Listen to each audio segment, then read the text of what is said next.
Hello friends, welcome to crazy GK trick.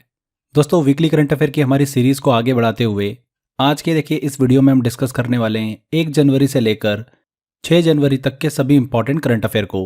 Video काफ़ी important है, video को आप एंड तक ज़रूर देखिएगा। फ्रेंड्स, अगर आपको देखिए इस वीडियो का पीडीएफ डाउनलोड करना है या फिर आप मंथली करंट अफेयर के पीडीएफ लेना चाहते हैं तो आप crazy GK trick application download कर लीजिए, वहाँ पर आपका ऑप्शन मिल जाएगा। इसी के साथ साथ फ्रेंड्स, क्रेजी जीके ट्रिक की देखिए ईयरली करंट अफेयर की बुक जो है वो मार्केट में अवेलेबल हो चुकी है। जनवरी 2023 से लेकर दिसंबर 2023 तक देखिए सभी इंपॉर्टेंट करंट अफेयर आपको इस बुक के अंदर मिल जाएंगे। तो जिन भी स्टूडेंट ने देखिए ऑर्डर नहीं करी है, आप ऑर्डर कर सकते हैं, लिंक मैंने डिस्क्रिप्शन बॉक्स में दे रखा है। तो चलिए फ्रेंड्स, बिना किसी देरी के हम लेक्चर को स्टार्ट करते हैं। देखिए इस वीक का पहला इंपॉर्टेंट करंट अफेयर आता है, केंद्रीय औद्योगिक सुरक्षा बल CISF की पहली महिला महानिदेशक किसे नियुक्त किया गया है। तो फ्रेंड्स, नीना सिंह को केंद्रीय औद्योगिक सुरक्षा बल CISF की पहली महिला महानिदेशक के रूप में नियुक्त किया गया है। किसे? नीना सिंह को। नीना सिंह को देखिए शिलवर्धन सिंह के स्थान पर महानिदेशक के रूप में नियुक्त किया गया है। नीना सिंह राजस्थान कैडर की 1999 बैच की IPS अधिकारी हैं। इससे पहले देखिए पूर्व में वो CISF में विशेष महानिदेशक के पद पर कार्यरत थी। CISF की बात करते हैं, सेंट्रल इंडस्ट्रियल सिक्योरिटी फोर्स की, तो ये अर्धसैनिक बल है जिसका मुख्य कार्य क्या होता है? सरकारी कारखानों व अन्य सरकारी उपक्रमों को सुरक्षा प्रदान करना। इसकी स्थापना कब हुई थी? 1969 में इसकी स्थापना हुई थी। ध्यान रखिएगा, नीना सिंह। आगे बढ़ने से पहले देखिए फ्रेंड्स, आप सभी के लिए इंपॉर्टेंट अपडेट है। करंट अफेयर का मेगा टेस्ट आयोजित होने जा रहा है रूट एप्लीकेशन पर। जनवरी में हर संडे शाम को 4 बजे देखिए ये टेस्ट कंडक्ट होगा। जो भी स्टूडेंट देखिए इस टेस्ट के अंदर अच्छा स्कोर करेंगे उनको हमारे एंड से काफ़ी एक्साइटिंग प्राइज़ और गिफ्ट मिलने वाले हैं। तो करंट अफेयर का मेगा टेस्ट ज़रूर ज्वाइन करिएगा। इसको ज्वाइन अगर करना चाहते हैं आप तो रूट एप्लीकेशन डाउनलोड करनी होगी। रूट एप्लीकेशन को डाउनलोड करने का लिंक मैंने डिस्क्रिप्शन बॉक्स और कमेंट बॉक्स में दे रखा है, तो ज़रूर दीजिएगा। आपके एग्ज़ाम के लिए भी देखिए बहुत ही इंपॉर्टेंट है। आज शाम को 4 बजे भी देखिए ये टेस्ट लाइव होगा। तो जो भी स्टूडेंट इस मेगा टेस्ट में देखिए पार्टिसिपेट करना चाहते हैं वो रूट एप्लीकेशन डाउनलोड कर लीजिए। एक बार आप देखिए टेस्ट दे सकते हैं सिर्फ। उसमें जो भी स्टूडेंट अच्छा स्कोर करेंगे उनको देखिए उस रैंकिंग के अकॉर्डिंग एक्साइटिंग प्राइजेस जो है वो मिलने वाले हैं। तो एक छोटा सा अपडेट था आप सभी के लिए। आई होप आपको काफ़ी ज़्यादा पसंद आएगा। चलिए आगे बढ़ते हैं। अगला क्वेश्चन आता है, केंद्रीय रिजर्व पुलिस बल CRPF के नए महानिदेशक के रूप में किसे नियुक्त किया गया। तो फ्रेंड्स, अनिश दयाल सिंह को केंद्रीय रिजर्व पुलिस बल का नया महानिदेशक नियुक्त किया गया है। इन्हें किनके स्थान पर नियुक्त किया गया है? सुजय लाल थाउसेन के स्थान पर नियुक्त किया गया है। ये इससे पहले भारत तिब्बत सीमा पुलिस मतलब ITBP के महानिदेशक थे। वहाँ से देखिए इन्हें हटाकर केंद्रीय रिजर्व पुलिस बल के महानिदेशक के रूप में नियुक्त किया गया है। और ITBP के महानिदेशक के रूप में अनीश दयाल सिंह के स्थान पर राहुल रसगोत्रा को नियुक्त किया गया। तो ये चीज़ भी आप ध्यान रखिएगा। यहाँ पर देखिए हम CRPF की बात कर रहे हैं, केंद्रीय रिजर्व पुलिस बल की। तो भारत के केंद्रीय सशस्त्र पुलिस बलों में देखिए सबसे बड़ा है। इसकी स्थापना कब हुई थी? 1939 में इसकी स्थापना हुई थी। ध्यान रखिएगा, अनीश दयाल सिंह जो है वो वर्तमान में CRPF के नए महानिदेशक हैं। अगला क्वेश्चन आता है, मुख्य निर्वाचन आयुक्त और अन्य निर्वाचन आयुक्त विधेयक 2023 के अनुसार मुख्य निर्वाचन आयुक्त और निर्वाचन आयुक्तों की नियुक्ति की चयन समिति में इनमें से कौन शामिल नहीं है। तो फ्रेंड्स, हाल ही में देखिए राष्ट्रपति द्रौपदी मुर्मू ने मुख्य निर्वाचन आयुक्त और अन्य निर्वाचन आयुक्तों की नियुक्ति से संबंधित विधेयक 2023 को देखिए स्वीकृति प्रदान की। ये विधेयक जो था ये चुनाव आयोग अधिनियम 1991 के स्थान पर लाया गया था। ये विधेयक मुख्य निर्वाचन आयुक्त और अन्य निर्वाचन की नियुक्ति, वेतन और उन्हें हटाए जाने से संबंधित हैं। ये हमारे संविधान के अनुच्छेद 324 से संबंधित हैं। नए विधेयक के अनुसार मुख्य निर्वाचन आयुक्त और अन्य निर्वाचन आयुक्तों की नियुक्ति जो है वो चयन समिति की सिफारिश पर राष्ट्रपति द्वारा की जाएगी। इस चयन समिति में प्रधानमंत्री होंगे जो कि समिति के अध्यक्ष होंगे।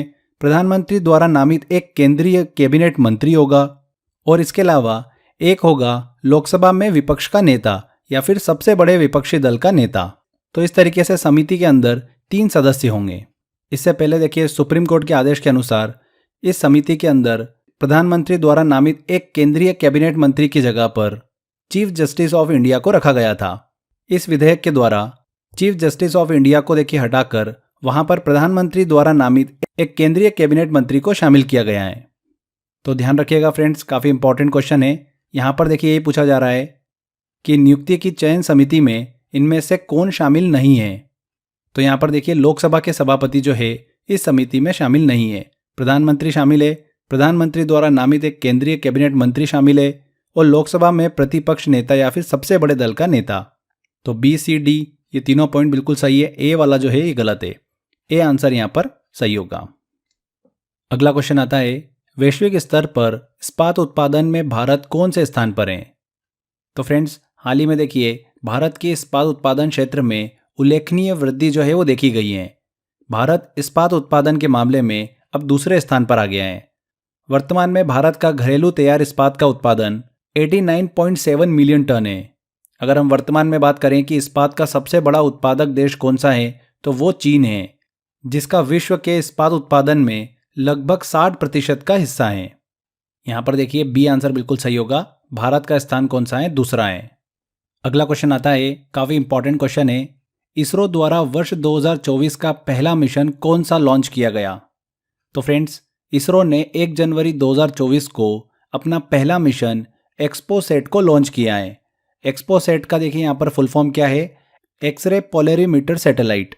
एक्सपोसैट को हरिकोटा स्थित सतीश धवन स्पेस सेंटर से PSLV C58 रॉकेट की मदद से लॉन्च किया गया। देखिए friends X-ray polarimeter satellite mission के जरिए इसरो ब्लैक होल और न्यूट्रॉन स्टार्स की स्टडी करने वाला है। मतलब इस सैटेलाइट से अंतरिक्ष में होने वाले रेडिएशन की स्टडी करना। इस मिशन की लॉन्चिंग के साथ ही भारत दुनिया का दूसरा ऐसा देश बन गया है जिसने ब्लैक होल और न्यूट्रॉन स्टार्स की स्टडी के लिए स्पेशलाइज्ड एस्ट्रोनॉमी ऑब्जर्वेटरी को स्पेस में भेजा है। ध्यान रखिएगा फ्रेंड्स 2024 का पहला मिशन कौन सा है इसरो का, XPoSat. A answer. Important question है, एग्जाम में पूछा जा सकता है। अगले क्वेश्चन की तरफ चलते हैं। विश्व तीरंदाजी पुरस्कार इनमें से किसने जीता है। किसने जीता है फ्रेंड्स, शीतल देवी ने। एशियाई पैरा खेलों की देखिए चैंपियन शीतल देवी विश्व तीरंदाजी पुरस्कार प्राप्त करने वाली भारत की पहली तीरंदाज बन गई हैं। ध्यान रखिएगा फ्रेंड्स, शीतल देवी यहाँ पर बिल्कुल सही आंसर होगा। अभी काफ़ी ज़्यादा सुर्खियों में है। एग्जाम में आपसे ऐसा भी क्वेश्चन पूछा जा सकता है कि चर्चा में रही खिलाड़ी शीतल देवी किस खेल से संबंधित हैं। तो ध्यान रखिएगा तीरंदाजी से संबंधित हैं और हाल ही में देखिए इन्हें अभी विश्व तीरंदाजी पुरस्कार जो है वो प्राप्त हुआ है। ठीक है, चलिए अगले क्वेश्चन की तरफ चलते हैं। काफ़ी इंपॉर्टेंट क्वेश्चन है, देखिए ये 16वें वित्त आयोग के अध्यक्ष के रूप में इनमें से किसे नामित किया गया है। तो फ्रेंड्स किसे नामित किया गया है, अरविंद पनगड़िया को। ये आंसर यहाँ पर सही होगा। देखिए वित्त आयोग की बात कर रहे हैं हम फ्रेंड्स, तो भारत का जो वित्त आयोग होता है एक संवैधानिक निकाय है जो कि राज्य और केंद्र सरकार के बीच में कर राजस्व को वितरित और आवंटित करता है। भारत का जो राष्ट्रपति होता है वो संविधान के अनुच्छेद 280 के तहत वित्त आयोग की नियुक्ति करता है। वित्त आयोग का मुख्य काम क्या होता है, सुझाव देना कि कर राजस्व को कैसे संघ और राज्यों के बीच और राज्यों के भीतर वितरित किया जाना चाहिए। समझ में आया आपको। अभी वर्तमान में देखिए 15वां वित्त आयोग जो है वो कार्यरत है। उसकी सिफारिशें जो है वो 31 मार्च 2025 तक वैलिड हैं। और 15वें वित्त आयोग के अध्यक्ष कौन है, NK सिंह हैं। NK सिंह की अध्यक्षता वाली समिति ने ही अपनी सिफारिशें जो है वो दी हैं जो कि मार्च 2025 तक वैलिड हैं। अब डॉक्टर अरविंद पनगड़िया की देखिए अध्यक्षता वाली समिति जो है, मतलब 16वां जो फाइनेंस कमीशन है वो अपनी सिफारिशें देगा, मतलब अपनी रिपोर्ट प्रस्तुत करेगा 31 अक्टूबर 2025 तक, जो कि 1 अप्रैल 2026 से शुरू होकर अगले 5 वर्षों की अवधि तक देखिए वैलिड रहेगी। समझ में आया आपको। ध्यान रखिएगा 16वें वित्त आयोग के अध्यक्ष के रूप में इनमें से किसे नामित किया गया है, अरविंद पनगड़िया को। चलिए नेक्स्ट क्वेश्चन की तरफ चलते हैं। निम्नलिखित में से कौन सा देश दुनिया का सबसे बड़ा दुग्ध उत्पादक देश है। तो देखिए अभी खाद्य और कृषि संगठन कॉर्पोरेट सांख्यिकी डेटाबेस के उत्पादन आंकड़ों के अनुसार भारत विश्व में सर्वाधिक दूध उत्पादन करने वाला देश बन गया है। मतलब वर्ष 2021-22 में वैश्विक दूध उत्पादन में भारत जो है वो पहले स्थान पर है। भारत का जो है देखिए पूरे विश्व में दूध उत्पादन का लगभग 24% का योगदान होता है। 2021-22 में भारत का देखिए दूध उत्पादन का टर्नओवर जो रहा है वो 22 करोड़ टन का रहा है। अगर हम विश्व के देखिए टॉप 3 दूध उत्पादक देशों की बात करें तो पहले नंबर पर भारत का नाम आता है, दूसरे नंबर पर यूनाइटेड स्टेट ऑफ अमेरिका और तीसरे नंबर पर आता है चाइना। तो ये क्रम भी ध्यान रखिएगा, इंपॉर्टेंट है। यहाँ पर भारत, ए आंसर बिल्कुल सही होगा। चलिए अगला क्वेश्चन आता है, इनमें से कौन सा देश ब्रिक्स ग्रुप का हिस्सा नहीं है? इंपॉर्टेंट क्वेश्चन है। देखिए फ्रेंड्स, ब्रिक्स के बारे में आप सभी को पता ही है कि 2006 में देखिए ये अस्तित्व में आया था। तब देखिए फ्रेंड, ये ब्रिक के नाम से जाना जाता था। ब्राज़ील, रूस, भारत और चीन देखिए इसके सदस्य देश थे। फिर दक्षिण अफ्रीका 2010 में इसमें शामिल हुआ था। तब से ये ब्रिक्स कहला रहा है। हाल ही में देखिए अभी 1 जनवरी को मिस्र, इथोपिया, ईरान, सऊदी अरब और संयुक्त अरब अमीरात जो है वो देखिए इस ग्रुप में शामिल हो गए हैं। तो इस तरीके से देखिए ब्रिक्स ग्रुप के अंदर देखिए कुल देशों की संख्या कितनी हो गई है? 10 हो गई हैं। ध्यान दीजिएगा, अर्जेंटीना को भी देखिए इसमें शामिल होना था, लेकिन देखिए इसके अध्यक्ष जो हैं जेवियर मिलेई, उनके स्टेटमेंट के बाद में अर्जेंटीना को इसमें शामिल नहीं किया गया। तो ध्यान रखिएगा फ्रेंड्स, यहाँ पर यही क्वेश्चन है, इनमें से कौन सा देश ब्रिक्स ग्रुप का हिस्सा नहीं है? इजिप्ट है, इथोपिया है, ईरान है, पर अर्जेंटीना नहीं है। तो डी आंसर यहाँ पर सही होगा। अगला क्वेश्चन लेते हैं, होन्शु द्वीप कहाँ पर स्थित है? तो फ्रेंड्स देखिए, जापान का जो होन्शु द्वीप है ये बहुत ज़्यादा सुर्खियों में है, क्योंकि यहाँ पर देखिए भूकंप के झटके जो है वो काफ़ी ज़्यादा देखने को मिले। सिर्फ 90 मिनट्स में ही एक के बाद एक 21 भूकंप जो है यहाँ पर देखने को मिले हैं। जापान जो देश है ये एक भूकंप प्रवण देश है, जो कि प्रशांत महासागर के रिंग ऑफ फायर क्षेत्र पर स्थित हैं। रिंग ऑफ फायर की बात करते हैं तो देखिए ज्वालामुखी और भूकंप की 40,000 किलोमीटर लंबी और 500 किलोमीटर चौड़ी एक टेक्टोनिक बेल्ट है, जो कि प्रशांत महासागर के अधिकांश हिस्सों को घेरती है। यहीं पर ही देखिए सबसे ज़्यादा ज्वालामुखी उद्गार और भूकंप हमको देखने को मिलते हैं। तो ध्यान रखिएगा फ्रेंड्स, कहाँ पर स्थित है होन्शु द्वीप? जापान में स्थित है। अगला क्वेश्चन आता है, देश का पहला कन्या सैनिक स्कूल किस राज्य में खोला गया है? तो first military school for girls खोला गया है उत्तर प्रदेश के अंदर। उत्तर प्रदेश राज्य के वृंदावन में देखिए इसको खोला गया है। स्कूल का नाम जो है संविद गुरुकुलम बालिका सैन्य स्कूल रखा गया है। भारत सरकार ने देश में 100 सैनिक स्कूल खोलने का लक्ष्य रखा है। सैनिक स्कूल खोलने का सरकार का लक्ष्य जो है नई शिक्षा नीति के अनुरूप समाज के हर वर्ग के छात्रों तक देखिए गुणवत्ता शिक्षा प्रदान करना है। ध्यान रखिएगा, देश का पहला कन्या सैनिक स्कूल कहाँ पर खोला गया? उत्तर प्रदेश के अंदर वृंदावन में। हाल ही में किस राज्य में 108 स्थानों पर एक साथ सबसे अधिक लोगों द्वारा सूर्य नमस्कार करने का गिनीज वर्ल्ड रिकॉर्ड बनाया गया? किस राज्य में मनाया गया? गुजरात में। गुजरात में सामूहिक सूर्य नमस्कार करने का गिनीज वर्ल्ड रिकॉर्ड जो है वो बनाया गया। प्रधानमंत्री नरेंद्र मोदी ने नए साल के अवसर पर गुजरात की उपलब्धि की काफ़ी ज़्यादा सराहना भी करी। गुजरात में 108 स्थानों पर 50,000 से भी ज़्यादा देखे लोग जो है वो सामूहिक सूर्य नमस्कार में शामिल हुए, जिसके बाद 108 स्थानों पर एक साथ सबसे अधिक लोगों द्वारा सूर्य नमस्कार करने का गिनीज वर्ल्ड रिकॉर्ड जो है वो बनाया गया। ध्यान रखिएगा, कहाँ पर? गुजरात में। इससे पहले देखिए दिसंबर 2023 में मध्य प्रदेश के ग्वालियर में एक साथ 1200 से अधिक लोगों ने तानसेन समारोह के दौरान तबला बजाकर विश्व रिकॉर्ड जो है वो बनाया था। वो चीज़ भी ध्यान रखिएगा। और यहाँ पर देखिए सूर्य नमस्कार से रिलेटेड गिनीज वर्ल्ड रिकॉर्ड जो बनाए, इस चीज़ को भी ध्यान रखिएगा। आर.के. त्यागी को किस महारत्न कंपनी का अध्यक्ष एवं प्रबंध निदेशक नियुक्त किया गया है?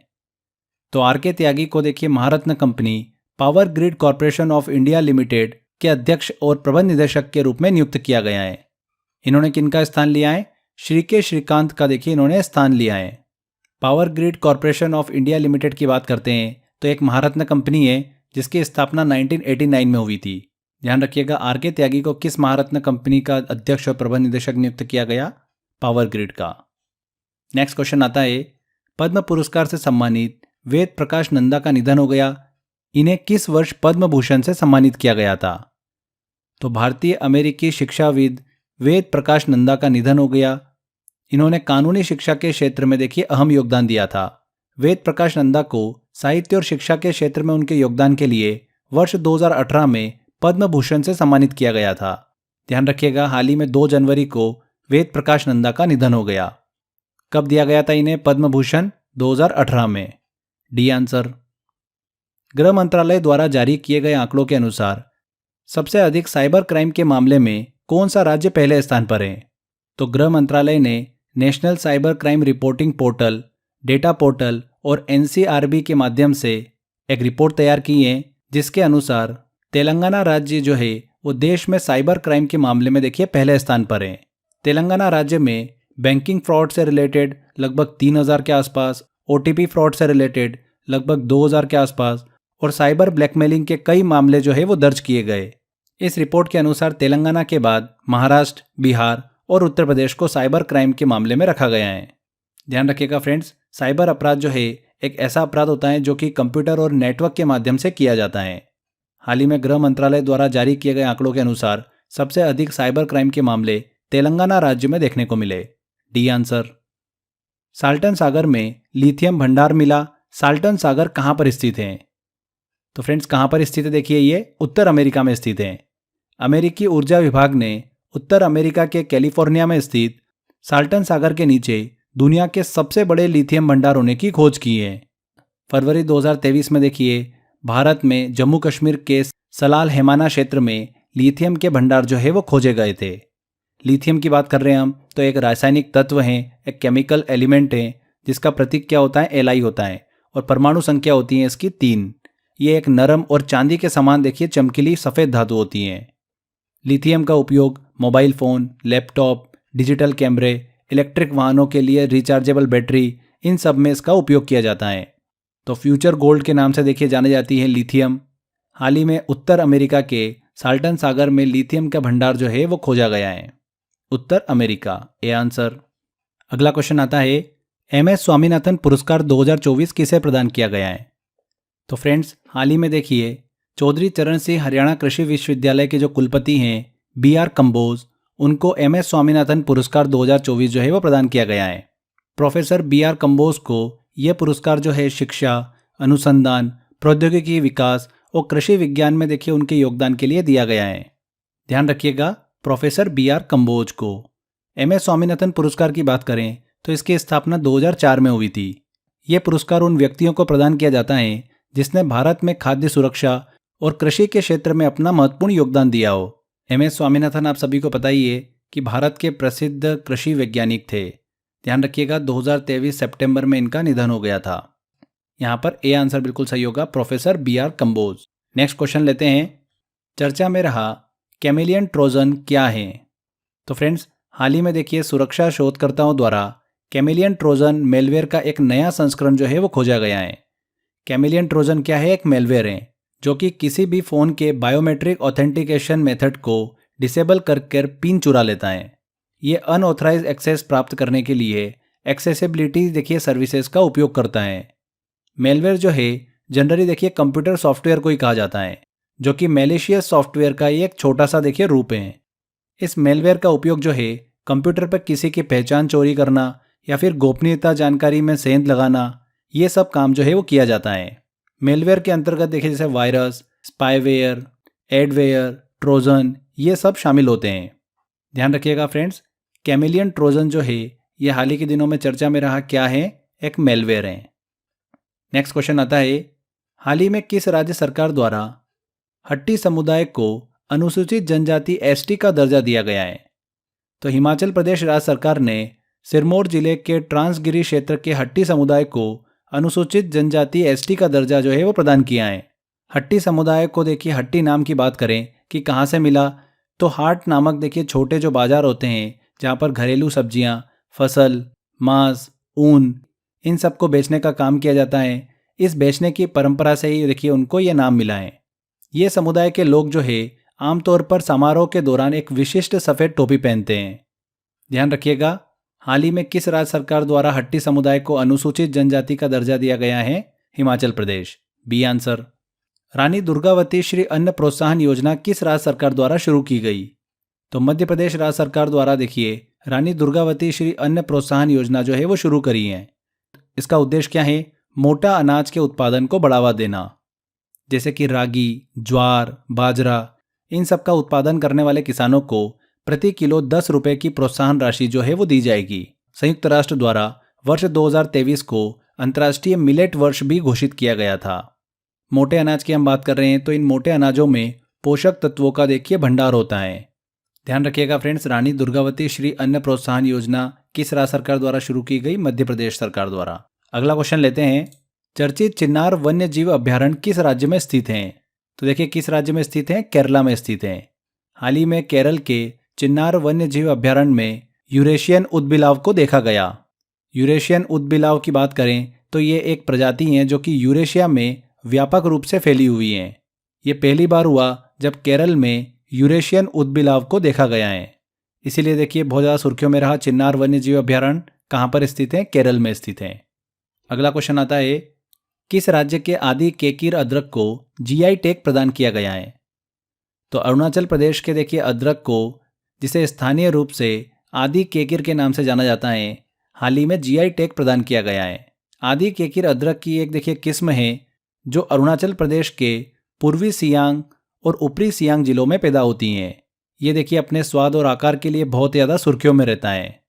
ध्यान रखिएगा, किस राज्य के आदि केकिर अदरक को जीआई टैग प्रदान किया गया? Arunachal Pradesh, D answer. विश्व ब्रेल दिवस कब मनाया जाता है? तो विश्व ब्रेल दिवस जो है हर साल 4 जनवरी को मनाया जाता है। इस दिवस को मनाने का उद्देश्य क्या है? दृष्टिहीन और दृष्टिहीन लोगों के लिए संचार के साधन के रूप में ब्रेल के महत्व के बारे में जागरूकता बढ़ाना। 4 जनवरी 2019 को पहला विश्व ब्रेल दिवस मनाया गया था। ध्यान रखिएगा, विश्व ब्रेल दिवस जो है यह ब्रेल लिपि के जनक लुई ब्रेल के जन्म दिवस के उपलक्ष्य में मनाया जाता है। यहाँ पर 4 जनवरी, डी आंसर बिल्कुल सही होगा। पीएम विश्वकर्मा योजना लागू करने वाला देश का पहला केंद्र शासित प्रदेश कौन सा है? तो फ्रेंड्स कौन सा है? देखिए जम्मू एंड कश्मीर। पीएम विश्वकर्मा योजना की बात करें तो सूक्ष्म लघु और मध्यम उद्यम मंत्रालय द्वारा देखिए शुरू की गई एक केंद्रीय क्षेत्र की योजना है, जिसकी घोषणा कब की गई थी? 15 अगस्त 2023 को घोषणा की गई थी और इसकी शुरुआत हुई थी सितंबर 2023 में।